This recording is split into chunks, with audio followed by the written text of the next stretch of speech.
comes to spectrum matters.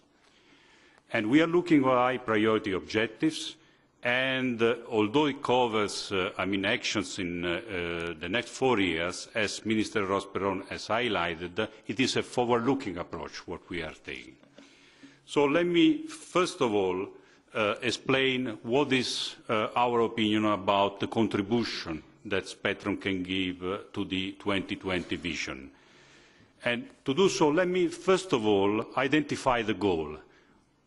RSPG believes that, in simple words, every European citizen, in perspective, should have a wireless device connected to the broadband network that allows inclusion to new services, to financial services, health services, education services, can make citizens more safe, can allow social inclusion, and can make a concrete contribution to a step forward of the European economy.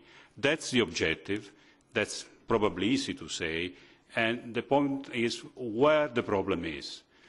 The problem is, as Philip from the first workshop has reported, that Europe witnesses a certain degree of fragmentation that starts to be worrying.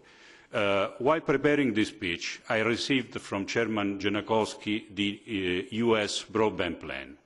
And one of the objectives of the US broadband plan is the United States to be the world leader in wireless technology. And this is a very legitimate objective from the United States. And as Minister Ros-Perón was recalling us, Europe has been in the forefront of wireless technologies for years, with the actions that we have taken together for GSM. And what were the ingredients that made GSM a success? First of all, a common decision to use part of the spectrum for wireless mobile technology. A common decision on technology and a focus on research with an objective to get the standard working and with cheap and effective devices. And this was a true success that made of European industry the leader of the world. So we know how to do it. I think it's perfectly legitimate that other regions have the objective to lead. I think we have a track record that we can do that.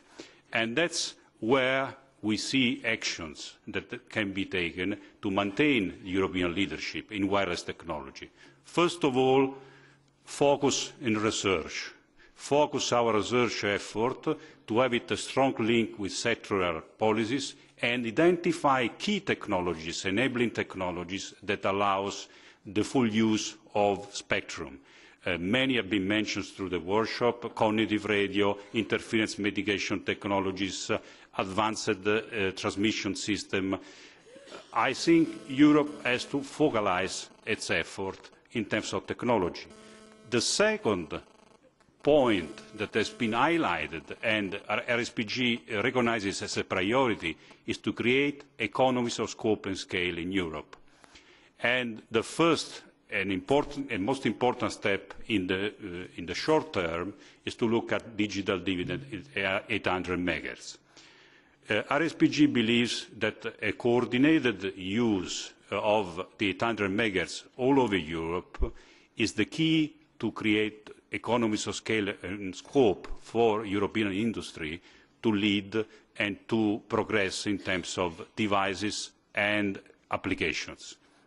I think, and you probably will agree with me, it would be very unfortunate that some member states would not be able to release the spectrum in a sort of coordinated fashion, that there will be member states going ahead and member states lagging behind. I think a coordinated date for the release of 800 megahertz is of essential. We have a debate in RSPG right now on how to advise it. Should it be mandatory, should it not be mandatory? I think we are working on it, and in our final opinion we will probably find the right balance in considering all the issues that have to be considered. But right now I can say that RSPG is convinced that the coordination releasing 800 MHz spectrum is one of the key stepping stones of our policy. The other point that has been mentioned by Commissioner Kroes is that spectrum has to be used economically and efficiently for the interest of all European citizens. There is no ex-ante rule that can guarantee efficient allocation of spectrum. Efficient allocation of spectrum is, in every other economic activity, is a process that means that regulation has to work, but then market forces also have to work, which means that all the instruments that the new framework is providing, like secondary trading of spectrum, coordination of the use of spectrum, possibilities to use flexibly the spectrum, should be all explored to make sure that there are no barriers in making the best possible economic use of spectrum. The second element in looking at spectrum in Europe is the governance issue.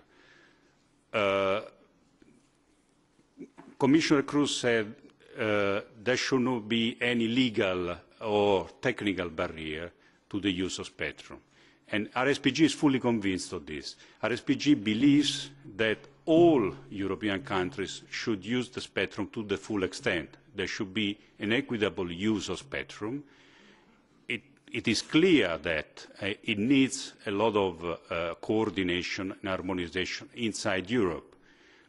Whilst outside Europe we are of course bound to the international agreements, inside Europe we have enough flexibility and we can gather enough flexibility to use spectrum at the full extent.